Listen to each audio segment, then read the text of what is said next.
नमस्कार दोस्तों। छात्र वर्दी यानी यूनिफॉर्म के लिए जो राशि सरकार द्वारा जमा की जानी है, तो उसके लिए हमें ये वेरिफिकेशन करना है। इसके लिए आप साला दर्पण ओपन कर लेंगे और योजनाएं टैब में जाकर के आप छात्र वर्दी डीबीटी प्रणाली पर क्लिक करेंगे और 2025-26 का आप चयन करके ये आगे लाल पट्टी पर क्लिक करेंगे तो ये आपके सामने डैशबोर्ड ओपन हो जाएगा। अब साला दर्पण लॉगिन ना करके सीधे भी वो आ सकते हैं इस डैशबोर्ड पर। अब यहाँ आप यूनिफॉर्म स्टेटस पर क्लिक करेंगे तो आपके सामने ये पेज खुलकर आ जाएगा। गेट क्लास वाइज डाटा पर क्लिक कीजिए।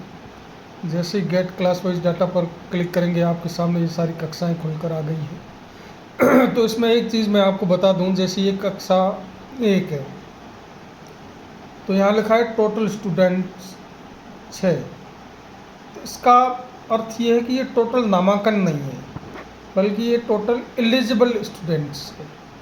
यानी इस बार इसमें थोड़ा संशोधन हुआ है कि सभी को यूनिफॉर्म के पैसे ना दे कर के सभी गर्ल्स, इसके अलावा SC ST और BPL इन्हीं कैटेगरी को है वो राशि दी जानी है। यानी कि इसमें OBC और सामान्य जो बॉयज़ है वो शामिल नहीं है। तो इसलिए ये टोटल नामांकन नहीं होकर के टोटल एलिजिबल स्टूडेंट्स है कुल 6 है, जिसमें टोटल जन आधार ऑथेंटिकेटेड हो रखा है 4 का। लेकिन PO को जो फॉरवर्ड हुए वो सिर्फ 3 हुए हैं, 1 नहीं हुआ। तो इसका कारण ये है कि बैंक डिटेल है वो वेरीफाई नहीं हो पा रही है। और उसका मेन कारण जो निकल के सामने आ रहा वो है IFSC कोड का पेंडिंग रहना या उसका वेरीफाई नहीं होना। तो इसमें परेशान होने की आवश्यकता नहीं है। आप अभिभावक से कह सकते हैं कि आप अपने जन आधार कार्ड में बैंक डिटेल है वो अपडेट करवाइए, क्योंकि जिनके अकाउंट राजस्थान मरुद्रा ग्रामीण बैंक में है या जो जन आधार से लिंक है, तो वो राजस्थान मरुद्रा ग्रामीण बैंक है वो बैंक ऑफ बड़ौदा में शायद विलय हो गई है, यानी उसके साथ मिल गई है।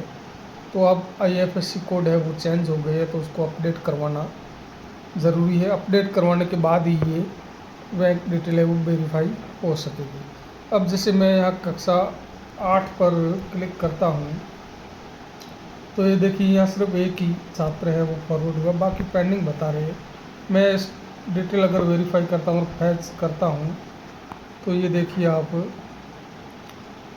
यहाँ पर ये प्रोसेस हो रही है कुछ, और ये फैच नहीं हो पा रही है। वो ये कि तो इसका कारण यही है कि जन आधार तो ऑथेंटिकेटेड हो चुके हैं, प्रमाणित हो चुके हैं, लेकिन IFSC कोड है वो फैच नहीं हो पा रहे और इस वजह से ये नहीं हो पा रहा। तो यहाँ देखिए टोटल स्टूडेंट्स है एलिजिबल कितने हैं, 56, जिनमें से जन आधार प्रमाणीकरण है वो 51 का हो चुका है, लेकिन जो PO को फॉरवर्ड हुए वो सिर्फ 19 हुए। बाकी के जो स्टूडेंट्स है उनकी बैंक डिटेल है वो फैच नहीं हो पाई है। तो इसके लिए ई मित्र पर जाकर के जन आधार में बैंक डिटेल को वेरीफाई करवाना, अपडेट करवाना आवश्यक है। ये काम आप अभिभावक को बोल करके करवा सकते हैं। धन्यवाद दोस्तों, मिलते हैं नेक्स्ट वीडियो में। अगर चैनल पर पहली बार आए हैं तो चैनल को सब्सक्राइब कर वीडियो को लाइक शेयर और कमेंट करें। धन्यवाद।